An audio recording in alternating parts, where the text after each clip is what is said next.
Everybody,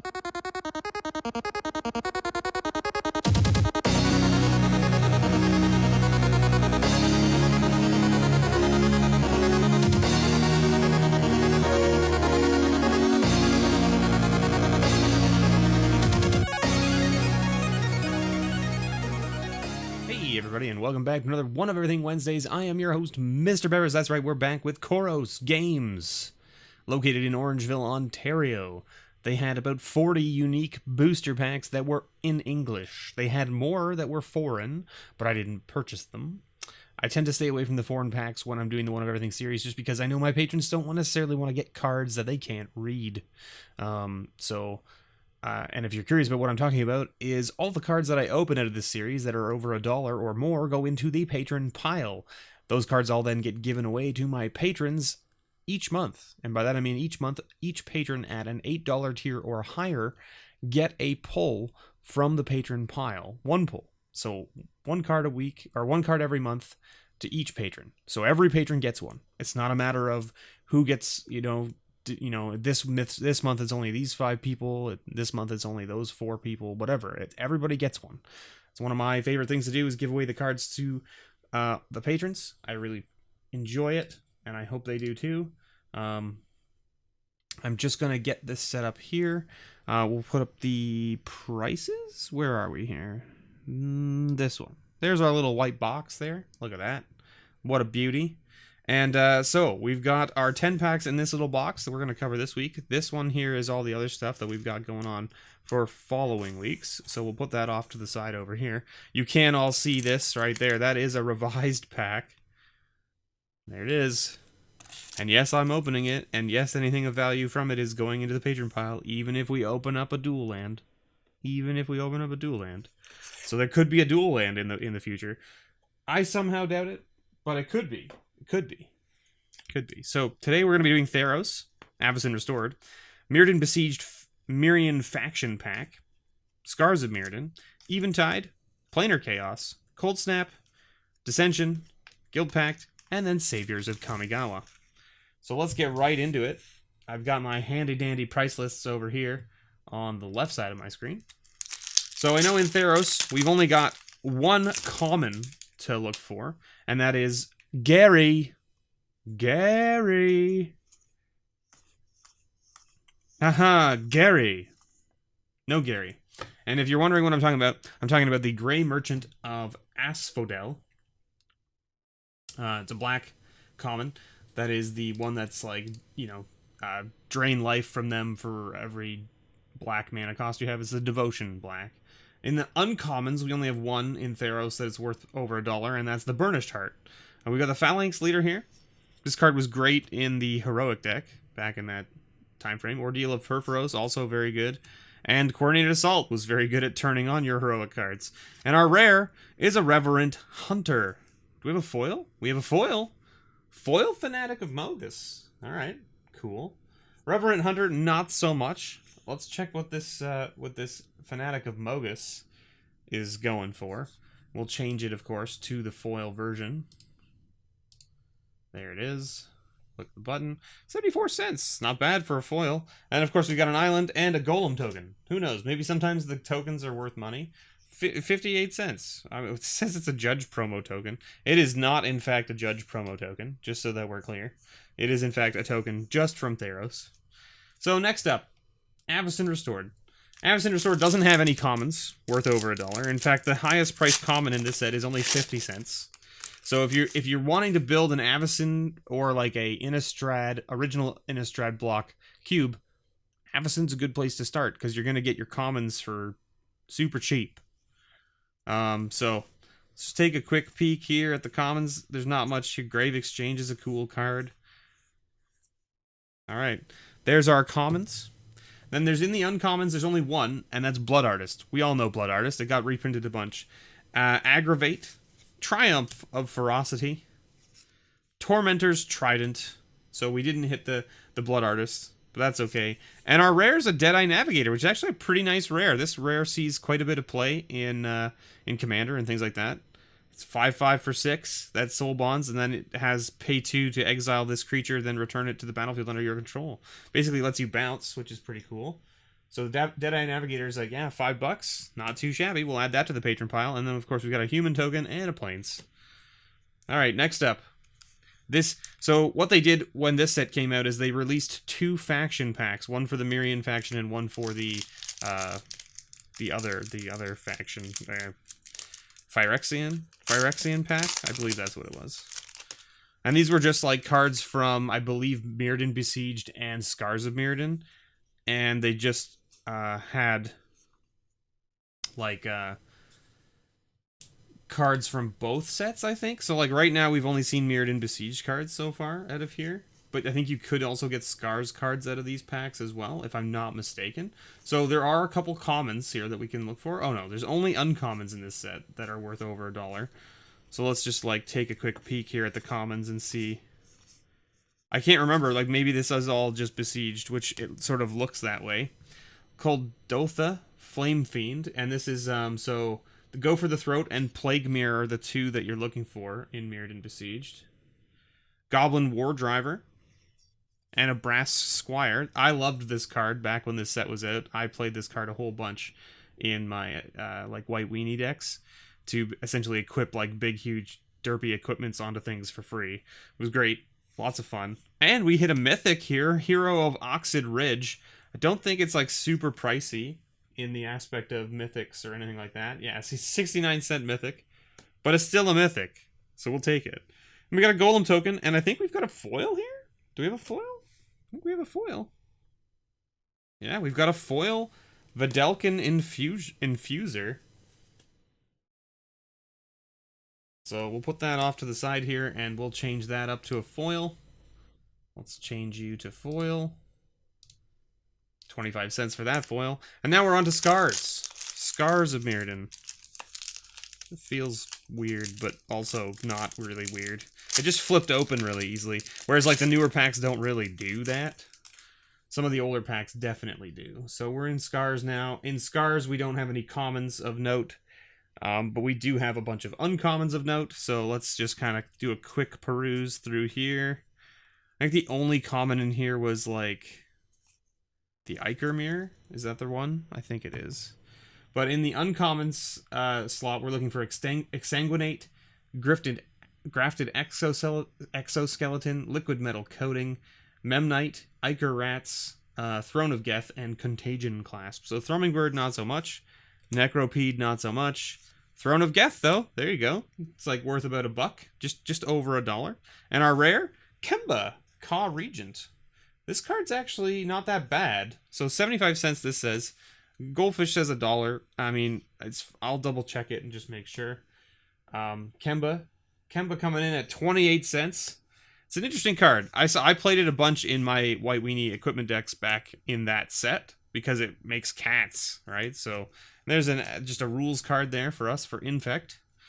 And we've got Eventide next. Good old Eventide. All right, let's see what Eventide has for us. Eventide has a couple commons. And we know that the top end hit, I think in this set, is Bloom Tender, I believe. And we were lucky enough to hit a Bloom Tender last time we opened up some Eventide packs, which was pretty sweet. So in the commons, though, we've got Slippery Bogle, or whatever you want to call it. Raven's Crime and Unmake, which are around $1. So let's see if we hit any of those. Again, this is where like the hybrid manas came out quite a bit. Nettle Sentinel's a fun card. 75 cents for Nettle Sentinel. Right? Inside Out. Beckon Apparition. Monstrify. Cloud of Dominus. And then our rules card. Oh, that's it. End of the pack. We made it. We made it to the end, everybody. I think. Right? No, just kidding. So then we've got the little rules card there. And then we've got our uncommons. Unwilling Recruit. And in the uncommon slot, I gotta just double check here. Uncommons, we've got Crumbling Ashes, Gilder Baron, Soul Snuffers, Quill Spike, Springjack Shepherd, Flicker Wisps, Spite Mare, and Batwing Brume? I don't know how you pronounce that. Batwing Brume. Suture Spirit, not so much. Hey, there's the Gilder Baron or whatever. So this is a little 1-3 for 3 that says you can pay 3, 2, and 1. and untap this. For each counter on target permanent, put another of those counters on that permanent. So it's kind of interesting. And then our rare is a Leering Emblem. There's the Gilder Baroncies, like coming in at $3 there. It's pretty nice. We'll put it into the pile here for the patron pile. And a Leering Emblem, which I don't know what the price is of that, so let's just scan it. 42 cents. My goodness. Whenever you play a spell, equipped creature gets +2/+2 until end of turn. Yeah, that seems mediocre at best. I agree. Planar Chaos. I mean, it could be right. It could be good in the right deck, I guess. But like most decks that are gonna be wanting to like dump their hand, I guess that would be kind of a cool card to play in like a Phoenix deck, right? Like the new Phoenix decks. Obviously, not really. They're not really together in any format at the moment, but would be interesting. In here, we're in Planar Chaos now. Planar Chaos, we've got Simian Spirit Guide, Sinew Sliver, Essence Warden, Mana Tithe, and Dash Hopes as the commons that we need to look for. Uktabi, Deadly Grub, Reality Acid, Seal of Primordium, Gossamer Phantasm. There's our Essence Warden. There you go. Essence Warden shows up on the list at about $1.50. There it is. Look at that. Wrong set, but still $1.50, so we'll give it to it. And in the uncommon slot, we've got a bunch of uncommons. Necrotic Sliver, Pognify, Psychothrope Thallid, Pyrohemia, Rebuff the Wicked, Dark Heart Sliver, Frozen Aether, Keen Sense, Dormant Sliver, Big Game Hunter, Oromancer's Guise. Stormfront Riders is not on there. Frenetic Sliver is also not on there. All slivers have pay 0. If this creature is in play, flip a coin. If you win the flip, remove this creature from the game and return it to play under its owner's control at the end of turn. If you lose the flip, sacrifice it. Weird. Wait, so I'm assuming they must have errated this, right?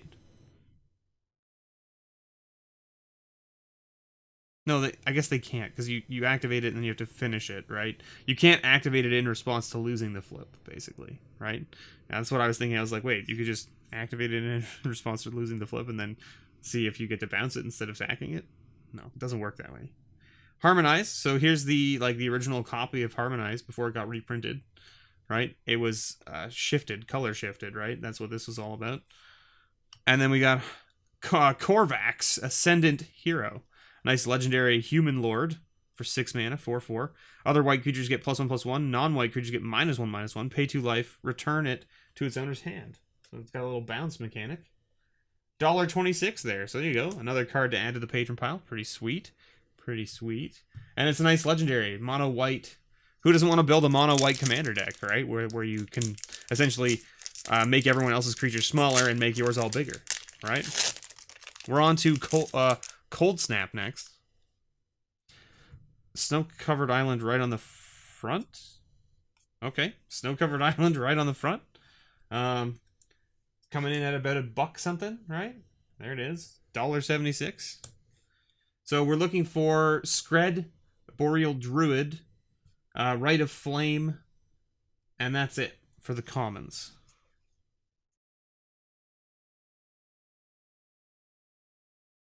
Martyr of Spores? No. Arcros Herd? No. Compulsion Wolverine? No. So I think we're into uncommons now, yeah. So the interesting thing about this set is that like the icons for these, the commons, it's white. It's like a white icicle, and then the uncommons, it looks almost kind of like black. Like it is gray. It's filled in with like silver, but it's very hard to see if you don't know what you're looking for, right? Because if you look at the other ones, the commons are mostly black, and then this one's white. So it just kind of... I remember when this set came out, and I was looking at it, and I was like, I'm very confused at which ones are the commons and which ones are the uncommons. So we didn't hit Skred, we didn't hit the Boreal Druid, we didn't hit the Rite of Flame, but we did hit a Snow-Covered Island. So there is that. In the uncommon slot, we've got a whole pile of things. Mishra's Bauble obviously being the top one. Wall of Shards being pretty high up, too. It's like a $4 uncommon. All right, let's see. Look at that, $3.50. We'll take it. Mouth of Ronom, which I don't believe is on the list. Nope, I don't see it there. It's 82 cents. We'll scan it just to see. And then our rare is Zur the Enchanter. Hey, look at that. Mouth of Ronom is coming up as $1.10. All right, We'll take it. Zur the Enchanter. And we got a foil uncommon Boreal Shelf. So there's Zur the Enchanter coming in at $2.71. Wrong set. It's not from Modern Masters. It is in fact from Cold Snap, which looks like it says it comes up at around the same price. We got a foil uncommon, which is kind of cool. The Boreal Shelf. I don't know if it's going to be like worth... It comes up as $1. Oh yeah, so it's coming up as $1 here, but this is actually foil, which means it's going to be worth more. Let's see how much more. What are we talking about? What are we talking about? $4.80. That's a pretty sweet foil hit. I'll take it. I'll take it. Some good stuff going into the patron pile this week, seems. Dissension is next. All right, let's get to it. Let's get into it, right? This pack is in bad shape.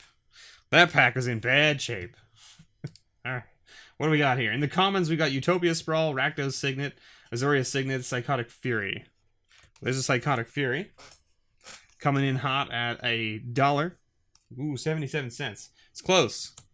We'll put it to the side anyway. So what else do we have here? Did I skip anything? No. No Utopia Sprawl here. No Utopia Sprawl and no Signets. Okay. No Utopia Sprawl, no Signet. Rakdos Guildmage, our first uncommon. In the uncommon slot here, we're looking at Mage Right Stone, Ghost Quarter, Spell Snare. Alright, well, not that. Not that. Not Bond of Agony, and not Stomp and Howl. But we've got a Stalking Vengeance as our rare. Big ol' 7-drop Haster 5/5. Oh, you gonna scan it? There you go. I scanned it twice. That's fine. That's fine. Still under $1, so that unfortunately doesn't make the cut to the patron pile, but that's all right. All right, we've got now Guild Pack next. Good old Guild Pack. Part of these two sets were part of the original Ravnica block. Hence why you're going to see like the multicolor cards and stuff. Let's see here. So in here, we've got the Is It Signet in the common slot, and that's the only one. Of course, we've got the bounce lands here too. All right, so no Signet. But in the uncommon slot, hey, this got reprinted, didn't it? The Scorched Rusalka? Sure did. So in uncommons, we've just got Shattering Spree and Souls of the Faultless. So let's see here. Skarg the Rage Pits. It's a funny name for a land, but you know, Rage Pits sounds like a very Gruul place to go, I have to say. And it was red-green lands, so it makes sense. Wreak Havoc. And our rare, Paralytic Feedback. Oh man. Look at that foiled Tin Street Hooligan right there. Big shout out to the Tin Street Hooligans right there. They're a bunch of great guys. If you aren't watching the Tin Street Hooligan channel, you should definitely go check them out. I've shouted out Mr. John several times on my channel. He's a great guy, does great work. I'm actually a supporter of his. That goes into the patron pile. If that was not over $1, I would be sending it to John. Because it's a foil Tin Street Hooligan, and I don't know if I can say no to sending that to him. I might even have to just bite the bullet and say I'm gonna send it to him and pull it out of the patron pile and put something else in over $1.50. So yeah, I don't take something out unless I put something in of greater value. Not even equal. It has to be greater. All right, we're in the last pack. Saviours of Kanagawa is next. In the common slot, we have a couple cards. We've got Steve, Sakura Tribe... oh no, not Steve. Sakura Tribe Scout, I should say. Ideas Unbound, and Freed from the Real. Let's see. Ideas Unbound. There's an Ideas Unbound. We didn't hit the Tribe Scout. We did hit that Ideas Unbound. $2. Look at that. $2.29.